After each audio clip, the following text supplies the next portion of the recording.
আসসালামু আলাইকুম এভরিওয়ান। ফেলে আসা ভালোবাসা গল্পের 18 নম্বর পার্ট। গাইস, একটি দুঃখজনক কথা হচ্ছে, আমার main channel voice of Jamil YouTube থেকে রিমুভ করে দেওয়া হয়েছে। এখন থেকে সকল প্রকার গল্পের আপডেট পাবেন voice of Jamil official YouTube channel থেকে। তো সবাই voice of Jamil official YouTube চ্যানেলটি সাবস্ক্রাইব করে রাখবেন। আর পরবর্তীতে এই গল্প শেষ হওয়ার পরেই voice of Jamil official YouTube চ্যানেলে ফার্স্ট পার্ট, দ্বিতীয় পার্ট আপলোড দেবে এবং সেখান থেকে পরবর্তীতে কোন চ্যানেলে নেই সকল প্রকার update voice of Jamil official YouTube channel থেকে পাবেন। তো সবাই একটু কষ্ট করে চ্যানেলটি সাবস্ক্রাইব করে নেবেন। তো আর বেশি কথা না বলে চলুন গল্প শুরু করে দেই। থাপড়ে সব কয়টা দাঁত ফেলে দেবে একবারে। রাগ সব অনলি 2 থেকে 3টা স্যুট নিবা। কাল কিংবা পরশু দিনের মধ্যে ফিরে আসবো। কাল কিংবা পরশুর মধ্যে ফিরে আসবো। কিন্তু ভূমিকে আর কিছু বলতে না দিয়ে চোখ লাল করে তাকাতে চুপচাপ সবগুলো ব্যাগ রেখে একটি ব্যাগে 3টা জামা আর প্রয়োজনীয় কিছু জিনিস ভরে নেয়। উল্টে কাতো কাতো মুখ করে বলে চলুন। দুইজন বাইরে বেরিয়ে আসে একসাথে। আদ্র দরজা লক করে গেটের সামনে এসে দেখে মামুনিদের গাড়ি নেই। ভূমি দৌড়ে এসে অবাক হয়ে বলে, ভাইয়া, আম্মু, মামুনিরা সবাই কোথায়? আমাকে না নিয়ে চলে গিয়েছে নাকি? আদ্র গা ছাড়া ভাব নিয়ে বলে, তো যাবে না? এতক্ষণ সময় তোমার জন্য অপেক্ষা করবে ভাবছো? মোবাইল এগিয়ে পাওয়ার অন করে বলে, বাজে কয়টা খেয়াল আছে? ভূমি আদ্রে মোবাইলের দিকে তাকিয়ে দেখে 8টা 25 বাজে। এবার নিজের উপর রাগ হচ্ছে বেশ। কিভাবে দেরি করে ফেললো? এবার কি ঘরের মধ্যে একা একা থাকতে হবে তাকে? কত আশা করেছিল ফুবিদের বাড়ি যাবে এতগুলো মাস পরে, বোনদের সাথে দেখা হবে, ফাহাদ ভাইয়ের সাথে দেখা হবে। কিভাবে আমাকে না নিয়ে চলে গেল? আমার পরিবার এত নিষ্ঠুর আমি জীবনেও ভাবিনি। এইসব কাঁদো কাঁদো মুখ করে সব বক করছে। আদ্র অতিষ্ঠ ভঙ্গিতে মাথা দুলিয়ে বলে, ড্রামা কুইন। পার্কিং জোন থেকে বাইকটা সা করে এনে দাঁড় করায় ভূমির সামনে। ভূমি তখন গেটের সামনে পায়ের উপর ভর দিয়ে বসে কাঁদছেন। যদি যেতে মন চায় তো বাইকে উঠে এসো, এখানে দেরি করলে কিন্তু আমিও চলে যাব রেখে।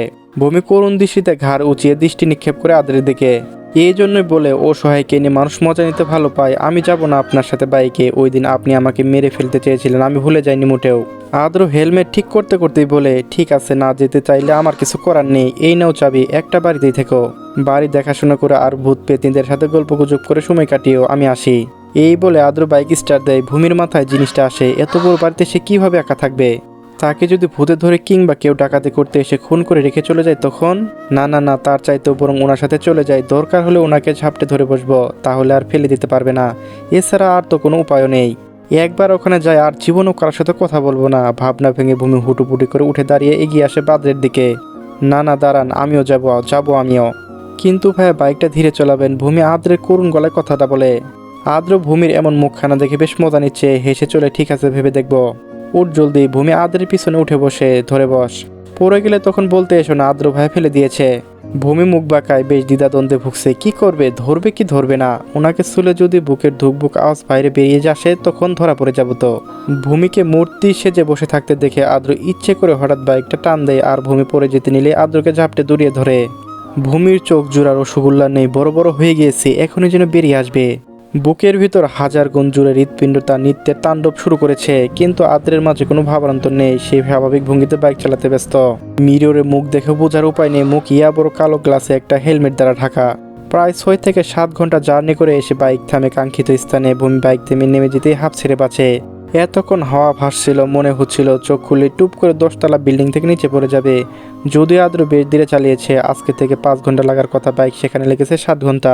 2-3 বার দাঁড় করিয়েছিল, নেমেছিল খেতে, ফ্রেশ হতে। এক কথায় সকল প্রকার সুবিধা দিয়েছে, এনেছে ভূমিকে বেশ যত্নে। বাইকের হর্ন আওয়াজ পেয়ে ভিতর থেকে দরজা খুলে বেরিয়ে আসে প্রিয়া এবং ফাহাদ। প্রিয়া বোনকে দেখে দৌড়ে এসে জড়িয়ে ধরে, যেন গতকাল ধরে অপেক্ষায় বসে আছে, কখন আসবে, কখন দেখা হবে। ভূমি নিজেও ছাপটে ধরে প্রিয়াকে। আদ্র বাইকটা সাইড করে নেমে আসে। ফাহাদ এগিয়ে ভাইয়ের সাথে কর্মোদন করে জড়িয়ে ধরে। ছোটবেলায় তো একসাথে কাটিয়েছে। ফাহাদ আদ্র ঠিক সমবয়সী। 2-3 মাসে ফাহাদ বয়সে তাদের। ফাহাদ উজ্জ্বল কণ্ঠে বলে, ব্রো কেমন আছিস? কত বছর পর দেখা। আদ্র হেসে জবাব দেয়, এই তো ভালো, তোর কি অবস্থা? বেশ ভালো, এতদিন পর বাড়ি ফিরে ভালোই কাটছে দিন। হঠাৎ ভূমির দিকে চোখ পড়তেই তাকাই সেদিকে। আরে ভূমি না, কেমন আছো? পুস্কি তো অনেক বড় হয়ে গিয়েছে। ভূমির গাল ফুলিয়ে বলে, তুমি আমাকে পুস্কি বলো কেন? আর আমাকে তুমি কেউ বলছো কেন? ছোট থেকে তুই করে বলতে।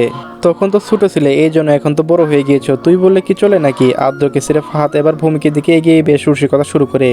নানান কথা বলে ঝগড়া শুরু করে দিয়েছে দুইজন। ফাহাদ ইচ্ছে করে ভূমিকে রাগাচ্ছে, মাথায় পিঠে চাপড় মেরে কথা বলছে।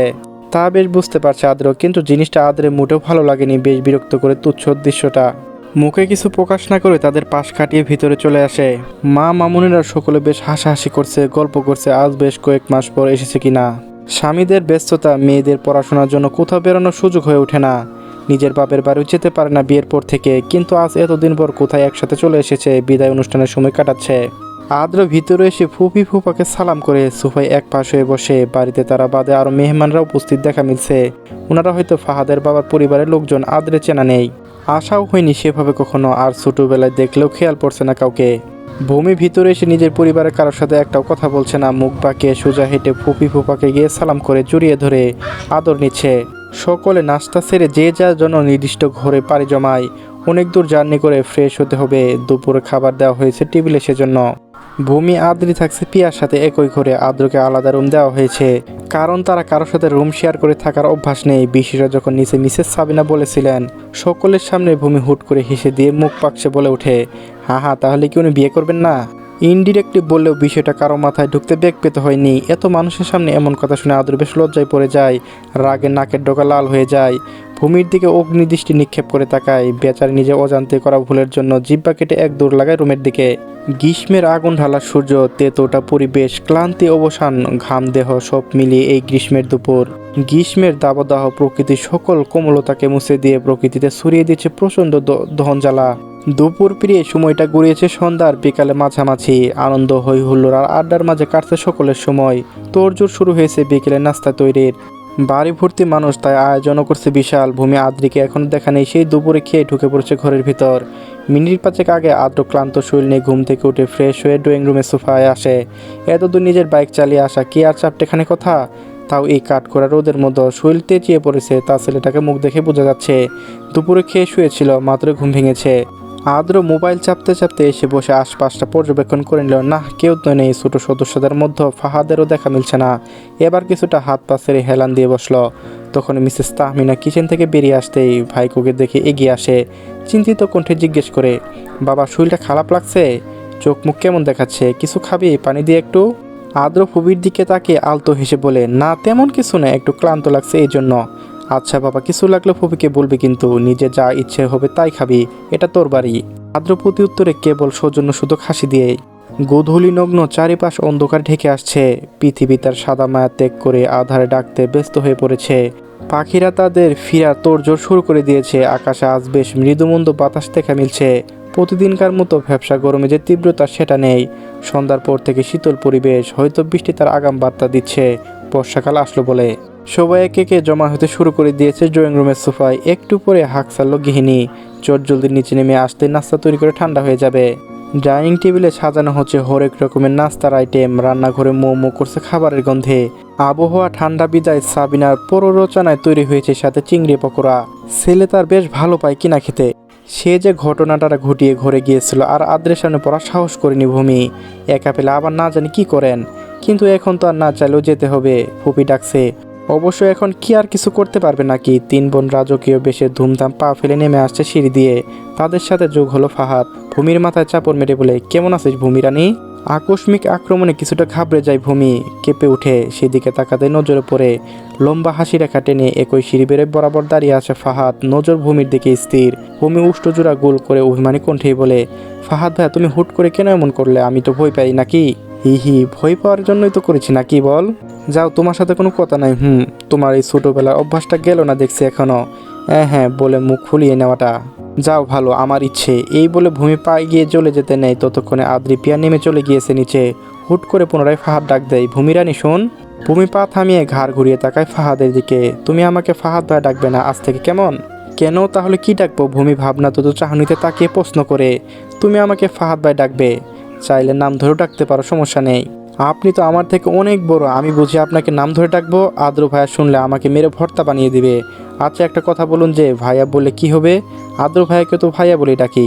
কিছু হবে না, তবে আমার কাছে পুরাতন ডাক শুনতে আর ভালো লাগে না। একটু আপডেট কিছু তো শুনতে চাই, মন চাই নাকি বলো? ফাহাদের করুণ কণ্ঠে বলা কথাটা শুনে ভূমি ফিক করে হেসে দেয়, মাথা নাড়িয়ে বলে, উফরে ফাহাদ ভাই। ভূমি ফাহাদ দুজন নেমে এসে দাঁড়ায় টেবিলের সামনে। উৎফুল্লিত ভঙ্গিতে কিছু বলতে যাবে, তার আগে চোখ পড়ে আদ্রের দিকে। সে চোখ দুটো গোল গোল করে আন্ডার মতো করে তাকিয়ে আছে। চাহনিতে ফুটে উঠেছে রাগের স্পষ্ট প্রতিচ্ছবি। আদ্রের চেহারা দেখে ভূমি শুকনো ঢুক গেলে বলতে চাওয়া কথাটা নামিয়ে নেয়। কি হলো, উনি আমার দিকে এমন করে দেখছেন কেন? তখন তো বিষয়টার জন্য নাকি অন্য কিছু? ব্যাপার কেমন জল্লাদের মতো তাকিয়ে আছে।